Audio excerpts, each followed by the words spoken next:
I think you're going to be active in this as well, right? Yeah, we'll see. I don't know. It's Diana's show.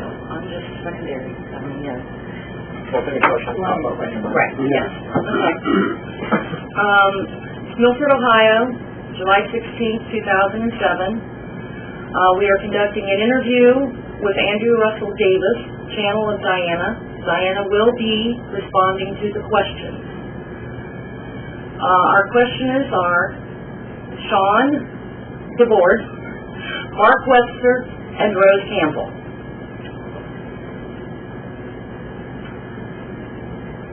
Diana, do you wish to say something before we begin the questions?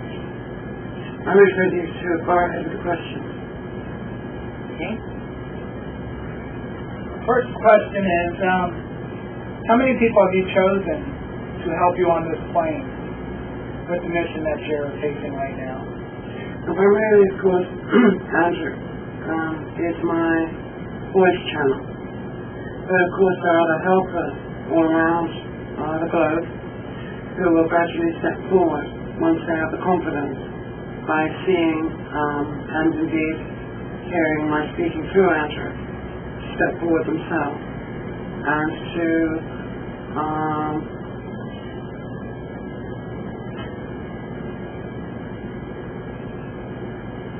encourage others to believe and also to support him, because of course it's a first for him and a first for me, and of course Rose is playing a great part in this, for which I'm tremendously grateful, as you're well aware. And it's just important that everybody who I've chosen to pass messages to eventually step forward.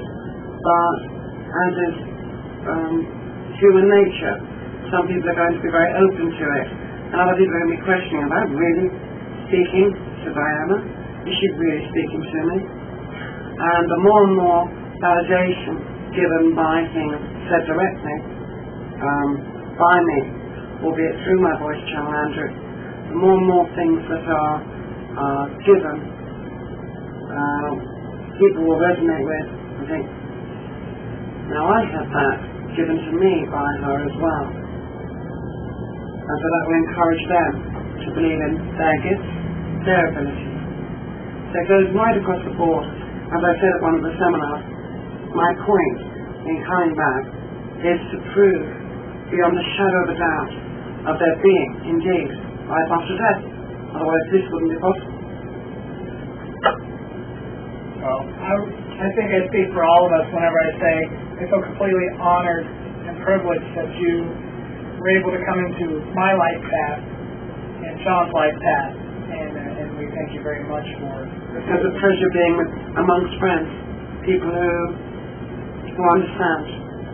What is it that you would like to voice to the world now? What is it that you want the world to know? Well, of course, there's Diana, Princess of Wales, who's appearing now, because as I explained at the seminar, it actually is Diana. It isn't Andrew. And as Rose said earlier, when Andrew and she were speaking about this at Rose's home, I said at the seminar, we couldn't frighten people by taking Andrew, who's just a vessel, away, and then you're looking at brunette, short. You're looking at a tall, blonde, blue-eyed woman. You're not. You're looking at Andrew. Unless, of course, you have the gift of vision and perception. Well, of course, I might disappear, and then you won't be seeing Andrew. You will, in fact, be seeing me. So, my object in coming back is, as I say, to promote the fact that people do have these gifts of visualization, and they can believe in them, because seeing is believing. And also, of course, the fact that there are two Dianas now. There's the Diana, Princess of Wales, who has to appear in the visage of voice, as people will recognize me. But of course also, there is the higher evolved Diana.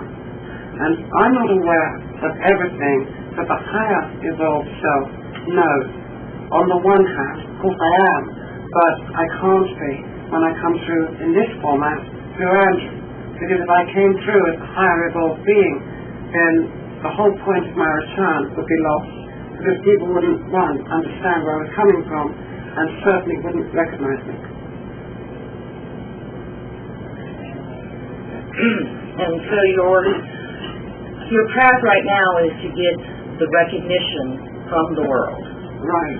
of the fact that you are the personage that they knew. Right. Easier to relate to. Is your purpose other than just validating yourself of a higher nature? Of course, because once it is known that Diana's back, then of course people will know that when they're told their uncle, their aunts, their loved ones are indeed on the other side and are standing beside them through difficult times, they are going to be more inclined to realize that it's just a case of them believing that we are literally next door. We're literally a room away from them. And therefore it will encourage from them communication being heard from their loved ones, and they likewise being able to communicate back.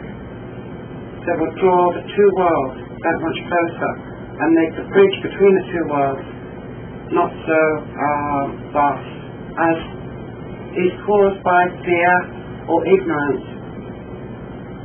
Do you still have a strong hand in helping create peace in this world? My energy's around it, but so is Mother Teresa, and I was drawing attention to this fact. I've been chosen to, by example, come back as Rosa said, a special dispensation given to me. Why not Mother Teresa? Why not?